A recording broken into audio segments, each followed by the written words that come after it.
तब्बल 115 वर्षे जुने 5 पिढ्यांपासून एक यशस्वी व्यवसाय करणारं मराठी कुटुंब कोणतं माहिती आहे? या व्हिडिओमध्ये त्याच विश्वासू व्यावसायिक कुटुंबाविषयी सांगणार आहोत. दागिने म्हणजे अलंकार, स्त्रियांचा हौसेचा आणि अतिशय आवडीचा विषय. तुम्ही जगाच्या पाठीवर कुठेही जा, स्त्रिया आणि दागिने यांचं नातं कसं अगदी घट्ट. पाटल्या, कुड्या, नथ, ठुशी, कोल्हापुरी साज, जोडव्या, अंगठी असे अनेक दागिने आणि दागिन्यांचे प्रकार आपण स्त्रिया वापरत असतो. आपल्या हिंदू संस्कृतीत सोनं, चांदी आणि रत्नांना फार महत्त्व दिलं जातं. फक्त आवड आणि परंपरा म्हणून नाही, तर वैज्ञानिकदृष्ट्या दागिने शरीराच्या विशिष्ट अवयवांवर ॲक्युप्रेशर निर्माण करतात. म्हणून कुठल्याही मंगल प्रसंगी, लग्नविधींमध्ये म्हणजेच काय तर प्रत्येक आनंदाच्या क्षणी सोन्याचे दागिने खरेदी केले जातात, आणि तेही आपल्या विश्वासू सोनारांकडूनच. मोतीवाली पेठे म्हणून ओळखले जाणारे, BIS हॉलमार्क असलेले, मराठी परंपरा जपणारे ज्वेलर्स म्हणजेच वामन हरी पेठे. आज जाणार आहोत दागिन्यांच्या दुनियेत. So stay connected. नमस्कार, मी कादंबरी. मूड फ्रेश करणाऱ्या मराठी मूडमध्ये तुमचं स्वागत. अनेक चढ उतार पाहत 5वी पिढी कार्यरत असणाऱ्या या कौटुंबिक मराठी ज्वेलर्सचा नेटवर्थ 172 कोटी आहे. बदलता काळ आणि औद्योगिकीकरणाची कास हाती धरत ग्राहकांना उच्च दर्जाची सेवा देत त्यांनी हा विश्वास कमवलाय. संपूर्ण महाराष्ट्रात 25 आणि गोवामध्ये 20 स्टोअर्स आहेत. आजचा काळ जिथे सख्या भावंडांमध्ये पटत नाही, प्रॉपर्टीच्या वाट्यांवरून भांडणं होतात, तिथे 100 वर्ष अगोदर 2 भावांनी मिळून सोने, चांदी आणि मोत्यांचा व्यवसाय केला. भारत स्वतंत्र होण्यापूर्वीचं 2 कोकणी माणसांनी पाहिलेलं विजन म्हणजे वामन हरी पेठे ज्वेलर्स. मूळचे कोकणातल्या गुहागरचे पेठे कुटुंब कामानिमित्त नाशिक जवळील इगतपुरी येथे स्थलांतरित झाले. हरी पेठे रेल्वेमध्ये कामाला होते. हरी पेठेच्या निधनानंतर आर्थिक परिस्थिती खूपच बिघडली. अवघ्या 14 वर्षीय थोरले गणेश हरी पेठे मावशीच्या पतीच्या ओळखीने मुंबईमध्ये रेल्वेत कामाला लागले. मूर्ती जरी लहान असली तरी स्वप्न व्यवसाय करण्याचं होतं. बैलगाडी भाड्याने घेऊन काडेपेटी, भात शेतीची उत्पादनं विकणं असे लहान सहान व्यवसाय करणं सुरू होतं. या झालेल्या प्रवासांमुळे बाजरी मुंबईत स्वस्त मिळते आणि पुढे नाशिकला येईपर्यंत तिचा दर वाढतो हे त्यांच्या लक्षात आलं. वयाच्या 17व्या वर्षी त्यांनी रेल्वेतील अधिकारी नाना गोखलेंच्या मदतीने अख्खी वॅगन भाड्याने घेऊन मुंबईतून नाशिकला बाजरी विकली, आणि हा ठरला पेठे कुटुंबांचा टर्निंग पॉइंट. वयाच्या 18व्या वर्षी बायको, मुलं, आई आणि धाकट्या भावाला घेऊन गणेश हरी पेठे मुंबईत आले आणि इथेच स्थायिक झाले. वामन हरी पेठेंना पुस्तकी ज्ञानापेक्षा व्यवसाय करण्यात जास्त रस होता. मुंबईचं हृदय मानलं जाणाऱ्या गिरगावात सन 1909 मध्ये गणेश पेठे आणि वामन पेठेंनी वामन हरी पेठे नावाने मोत्याचा आणि सोन्याच्या दागिन्यांचा व्यवसाय सुरू केला. सुरुवातीला मोत्यांचा व्यवसाय जोरावर होता. या व्यवसायाच्या प्रसिद्धीमुळे पेठे बंधूंना मोतीवाले पेठे असं नाव पडलं. गणेश पेठे नोकरी करून अकाउंटिंग सांभाळायचे आणि वामन हरी पेठे मोतींपासून कुड्या, नथ आणि दागिने बांधायचे. हा त्यांचा सराव इतका होता की त्यांनी बांधलेली सोन्याची वस्तू कोणासाठी आणि कधी बांधली हे त्यांच्या कायम लक्षात राहायचं. त्यावरून एका मुलाखतीत गणेश हरी पेठे यांचे नातू आशिष पेठे यांनी एक किस्सा सांगितलाय. एक गृहस्थ सोन्याची वस्तू विकण्यासाठी त्यांच्या दुकानात आले.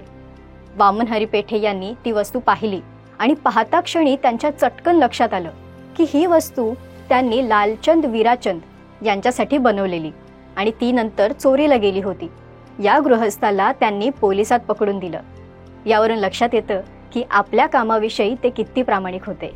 1965ला क्वीन एलिझाबेथ भारत दौऱ्यावर आलेल्या तेव्हा भारत सरकारने चिंचपेटी, ठुशी, नथ आणि कानातल्या कुड्या हे सोन्यांचे दागिने वामन हरी पेठेंकडे बनवून त्यांना भेट दिली, जी अजून लंडनच्या संग्रहालयात आहे. ह्या प्रामाणिकपणामुळे व्यवसाय छान चालत होता.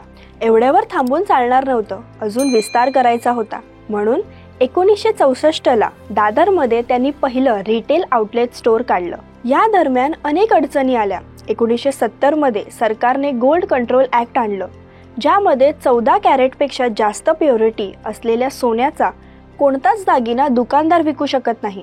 प्रत्येकाचं इन्स्पेक्शन होणार. यामुळे व्यवसाय पडू लागला. ह्यात एम्प्लॉईजचा तोटा होऊ नये म्हणून त्यांनी बाकीच्या उद्योगधंद्यात एक्सपान्शन करायला सुरुवात केली, जसे पेटे इंजिनिअरिंग, कन्स्ट्रक्शन, साड्यांचा व्यवसाय इत्यादी.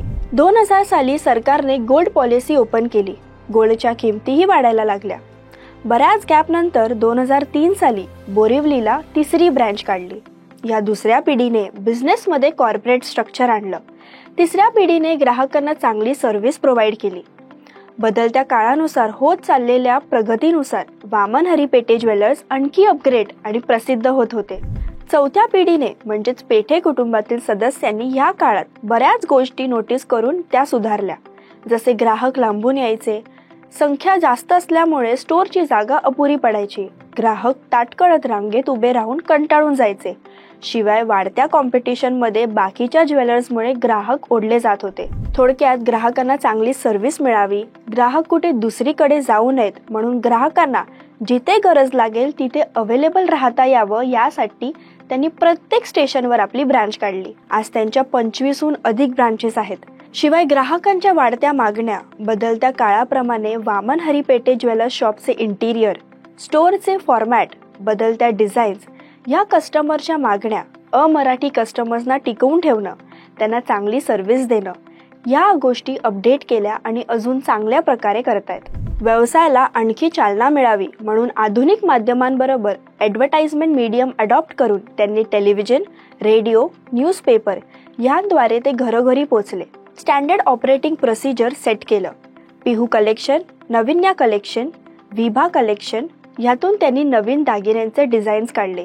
या ब्रँडची प्रसिद्धी एवढी आहे की सेलिब्रिटी कस्टमर्स, आजचे नव्हे तर स्वर्गीय राज कपूर, कृष्णा कपूर, गायक पंडित जसराज, स्तंभलेखक शोभा डे हेही होते आणि आहेत. 2010 मध्ये मूळ वामन हरी पेठेपासून वामन हरी पेठे सन्स स्प्लिट झाली. त्याचं प्रमोशन सुबोध पेठे आणि सोनाली पेठे यांनी केलं. त्यांचा टर्नओव्हर 130.84 कोटी आहे. वामन हरी पेठे यांनी ऑक्टोबर 2016 मध्ये चांदीच्या दागिन्यांचा इजारा ब्रँड लॉन्च केला. इजाराचे दागिने 92.5 स्टर्लिंग चांदीपासून बनवलेले आहेत. ह्यांचे ब्रांच घाटकोपर, सी वुड्स यासारख्या प्रमुख ठिकाणी आहेत. अभिनेत्री शर्वरी वाघ वामन हरी पेठे ज्वेलर्सची सध्याची ब्रँड अँबॅसेडर आहे. ज्या कुटुंबाविषयी आपण या व्हिडिओत माहिती पाहिली, त्या कुटुंबाच्या परंपरागत व्यवसायात कोण कोण ॲक्टिव्ह आहेत, डायरेक्टर बॉडीवर कोण आहेत, त्यावर एक नजर टाकू. उल्हास माधव पेठे, आशिष रामकृष्ण पेठे, तुषार चंद्रकांत पेठे, आदित्य पेठे, विश्वनाथ प्रकाश पेठे, निरंजन चिन्मय पेठे हे आत्ताचे डायरेक्टर्स आहेत. तसंच मुंबईमध्ये विलेपार्ले, दादर, चेंबूर, बोरिवली, गोरेगाव, बदलापूर, वाशी, सायन, गिरगाव, दादर गोखले रोड आणि इंदूर, अमरावती, नाशिक, कोल्हापूर, नागपूर आणि गोवा इथे वामन हरी पेठे यांचे ब्रांचेस आहेत. 2016 मध्ये हिरे, सोने, चांदी आणि प्लॅटिनम दागिन्यांच्या उत्कृष्ट डिझाईनसाठी त्यांना रिटेल ज्वेलर्स गिल्ड अवॉर्ड आणि 2024 मध्ये फुरा रिटेल ज्वेलर्स इंडिया अवॉर्ड मिळाला आहे. असे हे सोनेरी क्षणांचे सोबती टॅगलाईन असलेले फक्त दागिने नाहीत तर 100 वर्षांपासून चालत आलेला वारसा जपणारे वामन हरी पेठे. त्यांची परंपरा आणि प्रगतीपर्यंतचा प्रवास तुम्हाला कसा वाटला? वामन हरी पेठे ज्वेलर्समधून तुम्ही दागिने घेतले आहेत का? कॉमेंट करून नक्की सांगा. आणि अशाच नवनवीन माहितीसाठी फॉलो करा मराठी मूडला. जय हिंद, जय महाराष्ट्र.